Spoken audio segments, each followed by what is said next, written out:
sports. This is Grizzly Insider, sponsored by Albertsons Safeway. Hello, everyone, and welcome to this week's edition of the Grizzly Insider. Alongside the voice of the Grizz, Riley Corcoran, I'm Kyle Hansen. It's our 10th episode of the season, and Riley, the Grizzlies are 8-1, and you'd see this a month ago. I don't know if we would have seen this, but how things have changed. Boy, you're right, Kyle. It has been such a fun season to watch this progression week by week, where the Grizzlies continue to amaze and I think surprise everybody just of how they've gotten so much better. And another dominant win. The lights get turned on. Weird things happen inside Washington Grizzly Stadium. We'll get into that, but it was just a fun night and a thoroughly dominant effort from the Grizzlies of a team that beat Stanford earlier in the year that had a lot of national respect. And I know Coach Houck might not mention it later on in the show, but there was a lot of revenge factor for there too. Sacramento State was the only team that had beaten a Coach Houck-led team 3 straight times, and they made sure it wasn't going to be number 4. Absolutely. I mean, it's kind of turned into a fun little rivalry, right, with these two teams, with the rise of Sacramento State now going toe-to-toe with the Grizzlies and some of the other Big Sky powers, and then the Grizzlies getting back at them yesterday. 34-7, the final here at Washington Grizzly Stadium. So let's talk about the game. First couple of drives, really great for Sac, really bad for Montana, and then the game completely flipped from there. It was a 60-minute game. You could say maybe 8 to 10 minutes dominated by Sac, and then it completely flipped. And the Hornets were able to run the football, and I think a lot of people, me and you, a couple guys in the radio booth looking at each other going, uh-oh, what's going on here? Because Sacramento State was getting a lot of push on the offensive line, and they were running the football. But then everything flipped, and that long drive from Montana kind of solidified it, Kyle. Double-digit play drive, 77 yards, 6 minutes. And I think that kind of settled Montana in. Then when we talk about momentum plays back and forth, them picking up a punt and running it to the 33-yard line, trick play, then a touchdown. I mean, it all started rolling from there. And it happened really quickly for Montana, where it's kind of stagnant. We've seen that for a couple of weeks, stagnant to start the game, really pick it up, and watch out, the floodgates were open. Absolutely. And you make a great point, because not only did they settle in, but it was like then they'd get the ball back, make a play, and then keep scoring and keep adding to it, right? Because it's 7-7, and you're kind of like, well, Sac was having some success, are they going to respond? But then it was Montana who kept scoring. They get the touchdown between Clifton McDowell and Aaron Fonts. Prior to that, they got the Nick Osmo touchdown as well. So they were able to start kind of finding some rhythm, and then the defense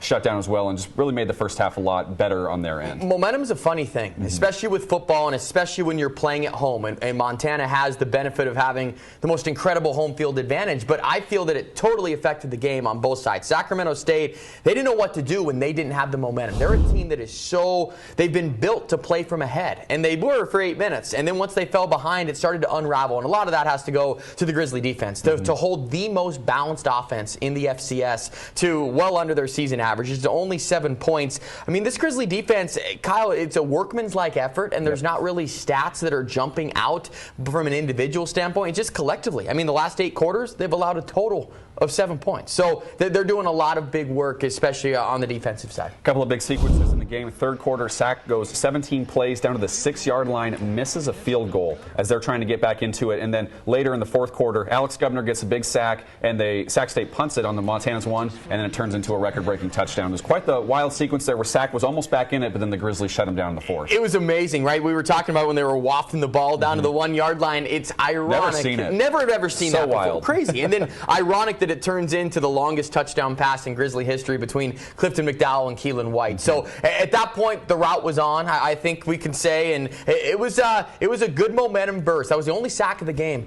for Montana from Alex Gubner, but they applied a ton of pressure in that game that obviously helped result in a big-time win. If there was any question that the Grizzlies are one of the best teams in the FCS, I think that was answered on Saturday. It was, and not only that we've been talking about the Big Sky Conference race for a while, but it's from a national standpoint now, Kyle. I mean, we're to the nitty-gritty where we're talking about teams, from the East Coast and from the South and trying to compare resumes. Montana absolutely deserves to be in the upper echelon of the FCS. I think it's kind of South Dakota State deserves to be 1. Montana absolutely has an argument to be number 2. They proved a lot of people wrong, and it was a great game and a great win for the Grizzlies. And we have a great show coming for you here on the Grizz Insider. Coming up next, Riley Corcoran is going to catch up with Bobby Houck to recap the game against Sac State.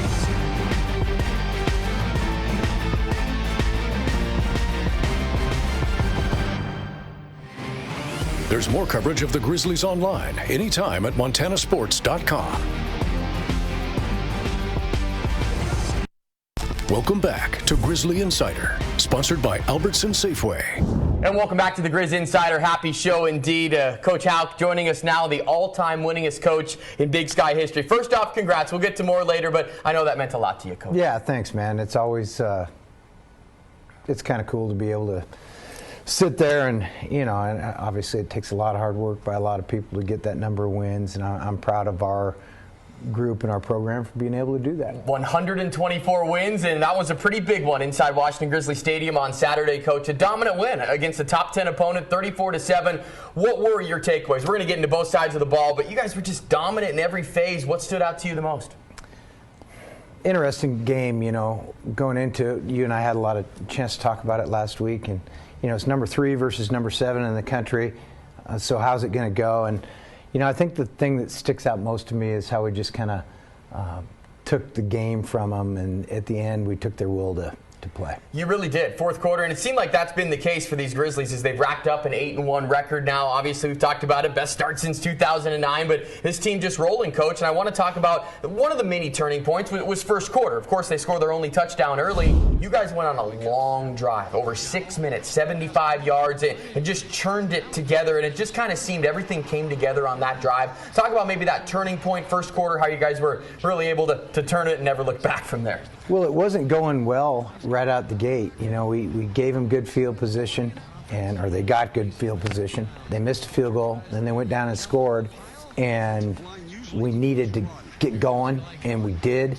And then on that drive, when you're controlling the game that way, and you're going down the field, and it's methodical, and there's not much they can do to stop it, then you're starting to feel pretty good about your chances. You talked with us a lot on the radio about adjustments that you made from maybe the first 2 drives to what happened after that. But defensively, you got one little thing fixed, and it was complete dominance from there. Sacramento State was the most balanced offense in the FCS. How were you able to take that balance away? And particularly their quarterback play was not spectacular. Your defense really gave them fits. Yeah, the quarterback run was probably their most successful thing in the game as the outcome was decided. But I think the way we controlled them is that they only completed 30% of the passes. And when they couldn't complete passes, our defense, even though we gave up more rushing yards than we would have liked last night, our defense is hard to run on.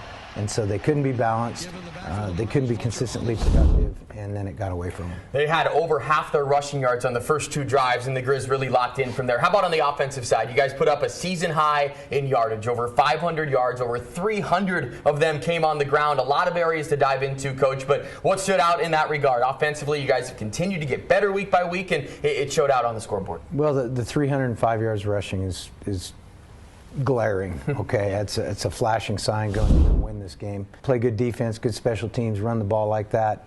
It opens everything else up on offense. We had, for goodness sake, we had the longest pass completion in the history of the stadium. A lot of good things happened, but running the ball like that gave us the game. 97-yard touchdown pass from Clifton McDowell to Keelan White. That is a new school record. Great to see it past the connection from Brian Aiyat to Jimmy Ferris back in the late 90s. So pretty cool to have those 2 names in the record book. How about your quarterback play, Clifton? Well, it would have been cool if we had the other quarterback in the game.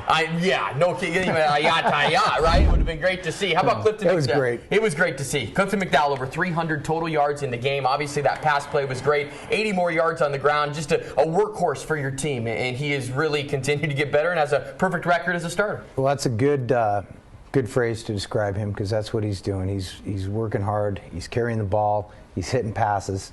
But the best thing about Cliff is he's a tough football player. He's not a fragile guy at all, and he's improving every week, so I'm happy for him. I like the makeup of this team's kind of defined by your quarterback, Clifton McDowell, a little bit. Just the toughness, the mindset that you guys have. It's great, Coach. So 8-1, big picture now as you guys start to kid into November a little bit more. What was the locker room celebration like afterwards? And I know, obviously, when celebrating the win, first at hand for the Grizzlies, but obviously you getting the record too. What was the post-game celebration like on the field and in the locker room? Well, it was cold when they dumped the Gatorade on me. So when I talked to you guys after the game, my teeth were chattering. I was outside, but it was wild and fun, and you got to celebrate the wins. You got to enjoy the highs, because you can get low in a hurry in football, and so when it's you're winning and it's a high mark, enjoy it and celebrate it. Well, the Grizzlies now are 8-1 overall. They've won 5 straight Big Sky games for just the 2nd time in the last 13 years. Kyle Hansen will talk with Clifton McDowell. Come back on the Grizzly Insider.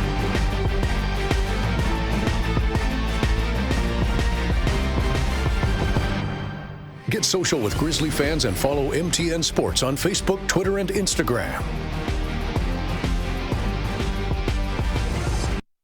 Welcome Welcome back to Grizzly Insider, sponsored by Albertson Safeway. And welcome back to the Grizz Insider, and I'm excited to be joined by senior quarterback Clifton McDowell, coming off some career highs against the Sacramento State Hornets. Clifton, thanks so much for joining us. Glad to be here. Absolutely. You know, I mean, walk us through what's going through your mind right now. I mean, big win in a top 10 game for you guys. A record is broken. You guys dominate from start to finish. Just what's going through your mind after the performance on Saturday? I was just glad to get this win for the seniors. I know since they've been here, they haven't really won against this team, so it was good to get that win for the guys. The game as a whole, you know, it was kind of a little bit of a slow start, but once you guys were rolling offense, defense, special teams, you guys were going. So what were the first adjustments in that first quarter as you guys were kind of maybe working through those first two drives and trying to find your rhythm?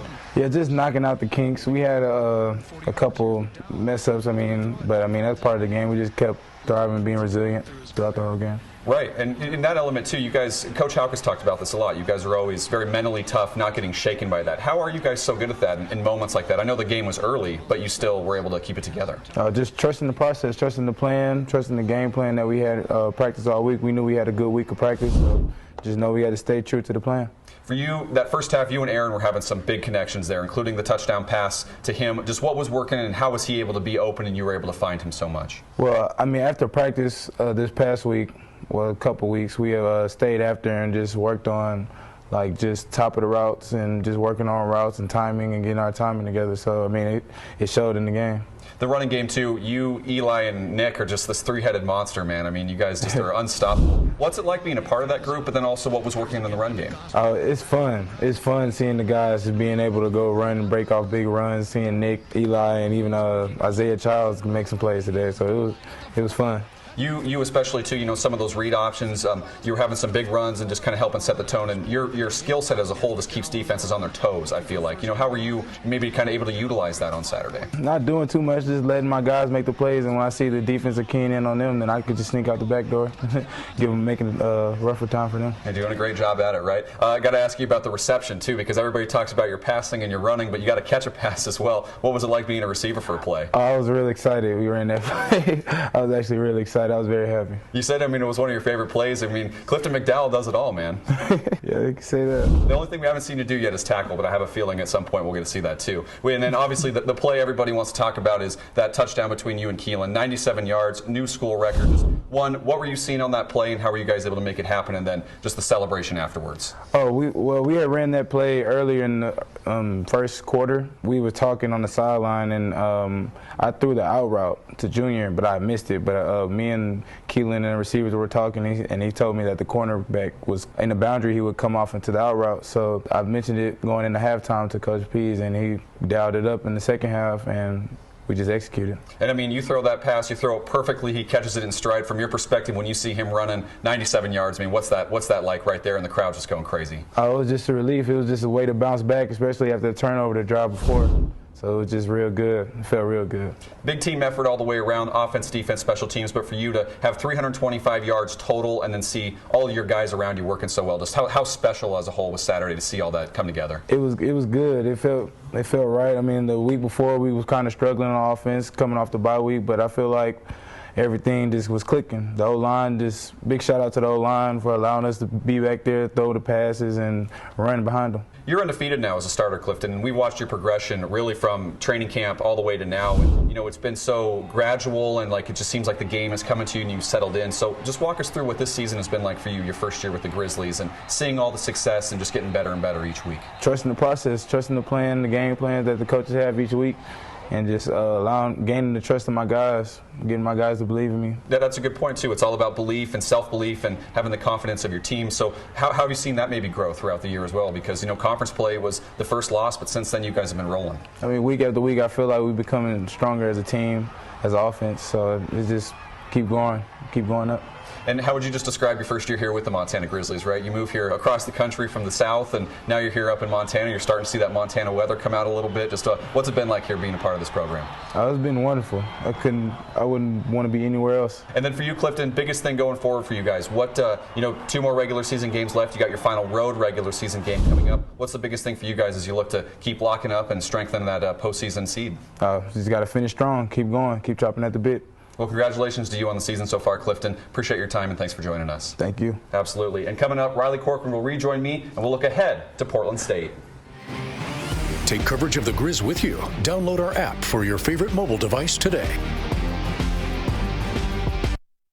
Welcome back to Grizzly Insider, sponsored by Albertson Safeway. And welcome back to the Grizz Insider. Montana turns the page. They go on the road, the classic trap game before the rivalry matchup against Portland State. We got Coach Houck's thoughts on the matchup. Well, obviously there's some crossover with their staff now. Our linebacker, Cooper Barnum's dad's the head coach, and then Robbie's there. And so they've got a little bit of insight into our deal. He's going to give them some of that.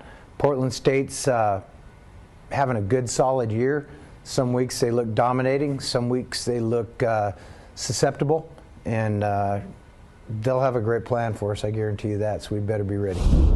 Well, Kyle, we are certainly going to have fun with the ties and the storylines off of the field this week with the Houcks and the Barnums. But for this segment, we'll focus on the field with Portland State and the Grizz. Pesky opponent. Always a team you can never overlook because Portland State does have talent, and they've gotten out to about a 500 season so far. And then they started pretty hot, right? You know, they had kind of a weird non-conference schedule. They had that really wacky 91-0 victory over North American. But then they, had a couple of interesting conference wins early on. Beating Northern Arizona on the road, beating Eastern Washington, but then they have the stumbles against Idaho State, Davis. So they really are a mixed bag. I feel like that's what they kind of are every year. But they have some talented players. Quarterback Dante Sacheray seems to keep getting better and better every single year. And, he was kind of a young guy last year, and he seems to be developing. And it's kind of which Portland State are you going to get? Tough as nails. And that's a great way to put it because they are capable. And that's what makes them such a dangerous opponent. Cue up the old cliche. They're going to get up for the Grizzlies, right, for this big-time matchup. Talk about Sacheray, the rushing attack that both of these teams have. I think, Kyle, that this game might be predicated on who can stop the run first because Portland State's had a hard time doing it, and the Grizzlies obviously have excelled at it. Right, and Joby Mallory, the running back, had a great game against Eastern Washington a couple of weeks ago, and so they have that ability. Again, it's just kind of what's going to happen because their offensive line play has been kind of sporadic as well in the past few years. Dante Sacheray has to make a lot of plays. He's a playmaker. I mean, the guy's a dude. He can throw it, he can run it. He makes sure that he can put that offense in a good spot. So it's a matter of can they get hot against the Grizz defense, and really it's a matter of are the Grizz looking ahead to the next game? The unspoken game that we all try to avoid. Yeah, the unspoken game. We can't mention that rivalry game all week long, Kyle. It's a good time for us to take a peek at the Big Sky Conference standings and see where it all stands. 2 weeks left to go, and now we finally have separation, right? You've got 3 teams that are competing for a title, and then, boy, is there a big gap between the top 3 and everybody else. Right, yeah, so it's playing out Montana State, and Idaho, kind of as we all looked at, but right now those 3 are separating each other atop the polls as well, and then you're going to have those other teams that might be in the mix a little bit. Davis, Sacramento State, they'll be vying for playoff spots. Those 2 will see each other later on, so that'll kind of solidify some things. And Sac, I think they still might be in the mix for a seed, kind of a higher one, like an 8 or a 7 or something like that. So it's going to be interesting. I agree. They could backdoor into it. Their only 3 losses are to 3 teams that are going to be ranked in the top 5. They have that win over Stanford. That could get interesting. UC Davis might be playing for a playoff spot that final week, too, trying to get their 7th win. You look at the remaining schedules. How does it shape up for you? You look at Idaho. They've got at Weber State, Idaho State at home. Cats have Eastern Washington this week. Of course, the Grizzlies at Portland State. Be interesting to see. Idaho's probably just sitting there going, okay, hopefully the Montana schools beat themselves up a little bit. Right, and you're looking at that regular season championship. It might just come down to 2 teams because obviously Montana and Montana State will play each other. If Idaho wins out, they're going to get a lock of that as well. So it's interesting how these teams now, they've all seen each other. Some have beaten each other and all that good stuff, but it's now it's going to play out. They might be co-champs and then seeds that are really high up in the playoffs. I love it. We're at this time of the year. We're talking scenarios, tiebreakers, seeds, all of it. It's what we live for here, and we'll wrap up the Grizz Insider next. There's more coverage of the Grizzlies online anytime at montanasports.com. Welcome back to Grizzly Insider, sponsored by Albertson Safeway. Welcome back to the Grizz Insider. And Riley, busy time of the year. Basketball's getting started up, and the Grizzlies are about to have the rivalry game, but you can't look over this next opponent. You really can't. Portland State, this is the game. I mean, you circle it on the calendar, right? The game before the rivalry matchup. You can't overlook it. Montana, this seems like a different group, though, Kyle. It seems like a group that's very focused on the finer details week in and week out. They're a motivated group, and I think that them having the us against the world mentality after Northern Arizona, it's kind of been the mantra of this team all year, and they've been playing it really well. November rolls on, playoffs are around the corner, and the big game. And thank you so much for watching this week's edition of the Grizzly Insider. Have a great night.